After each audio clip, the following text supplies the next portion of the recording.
Olá pessoal, tudo bem com vocês? Estamos de volta nos nossos vídeos sobre licitações públicas e falando ainda sobre sistema de registro de preços.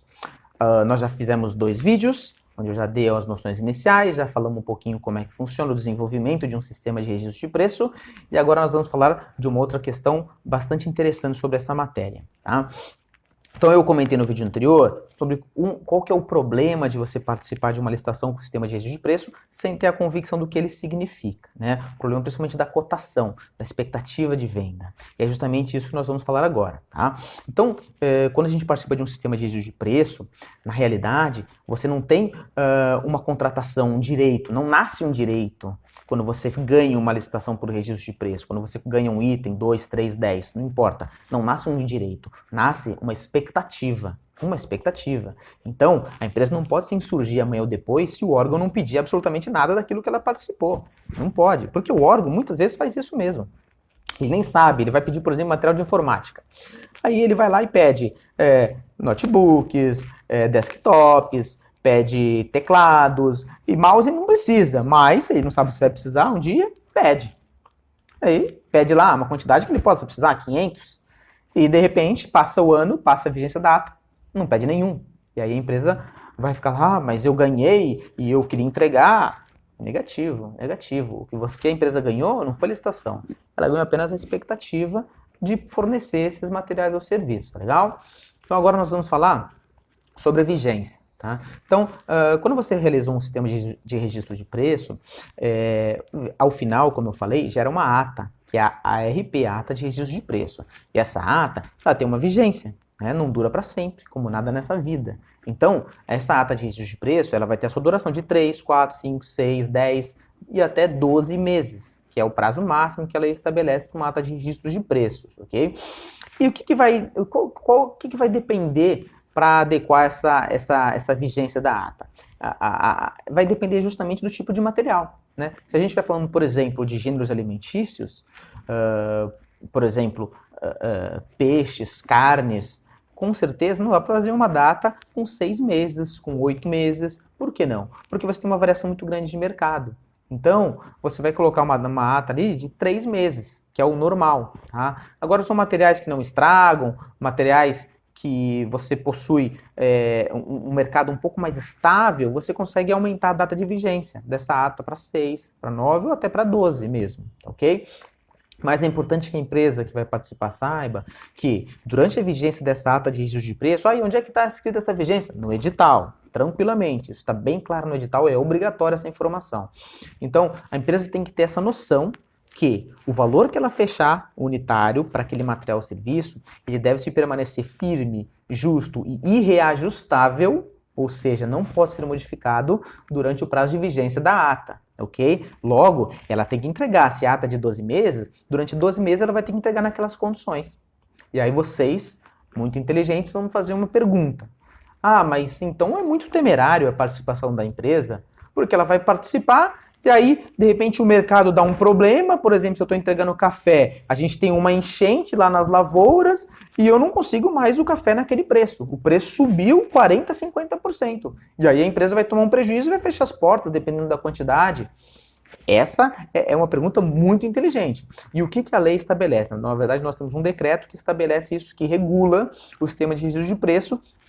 E ele estabelece o seguinte: quando houver um problema desse tipo, dessa natureza, em que o preço de mercado ele se tornou mais alto do que o valor fechado, o que a empresa tem que fazer? Agora, a empresa não pode também ficar dormindo no ponto, tá? A empresa, ela precisa informar o órgão essa situação para que o órgão possa, após analisar essas justificativas, essas comprovações, possa liberar essa empresa de entregar esse produto sem aplicar sanções, ok? Só que para que isso ocorra, isso é muito importante que eu vou falar agora. A empresa, ela tem que avisar o órgão antes de receber a ordem de fornecimento ou o empenho, tá legal? De novo, ela tem que avisar o órgão antes de receber a ordem de fornecimento ou o empenho.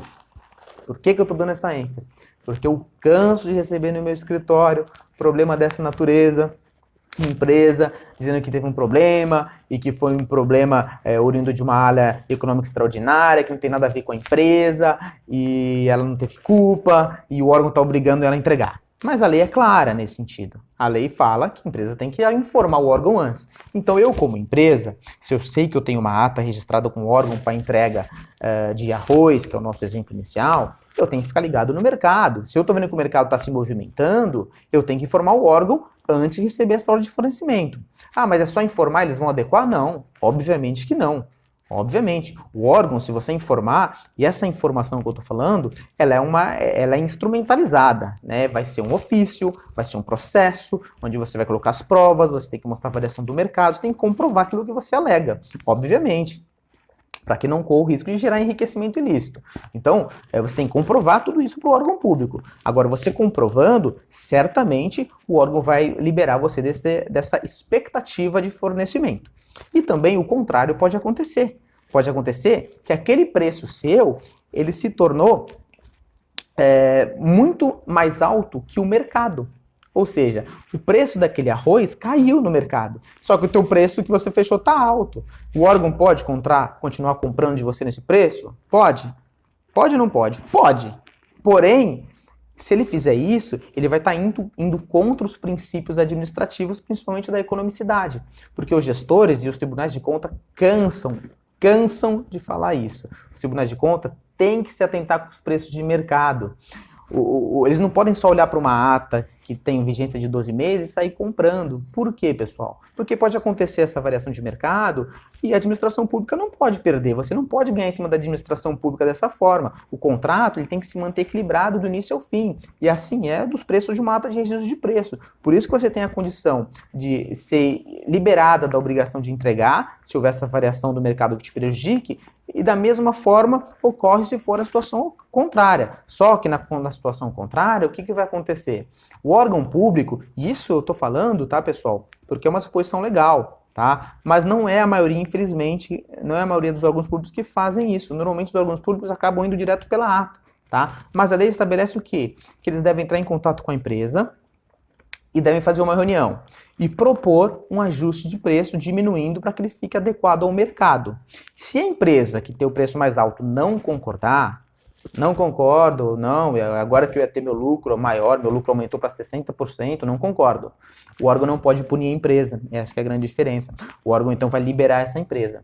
E fazendo toda essa negociação, da mesma forma o órgão precisará entrar em contato com os demais fornecedores das atas para poder oportunizar o mesmo direito a fazer readequações dessa natureza. Então, se ele verificou, com base em uma empresa, que houve uma grande mudança no mercado de cereais, de carnes, ele deverá chamar todos os fornecedores que ganharam itens dessa natureza para poder ajustar os seus preços, ok?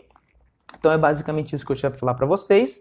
E espero que realmente essas informações tenham sido de grande valia para que vocês tomem cuidado quando irem participar das próximas licitações, para acabarem não caindo numa cilada. Tá bem, pessoal? Então, quem gostou, peço a gentileza aí que deixe o nosso like, se inscreva novamente no nosso canal, que precisa crescer, tá começando agora, mas vocês estão vendo que eu estou enchendo de vídeos para vocês, muito legais, e cada hora a gente vai se inserindo mais e mais e mais na matéria para poder trazer o melhor conteúdo e da forma mais prática e didática possível para vocês, ok? Nada de legislação, doutrina, vamos direto na prática, no assunto, deixar vocês afiados aí para esse mercado público, ok, pessoal?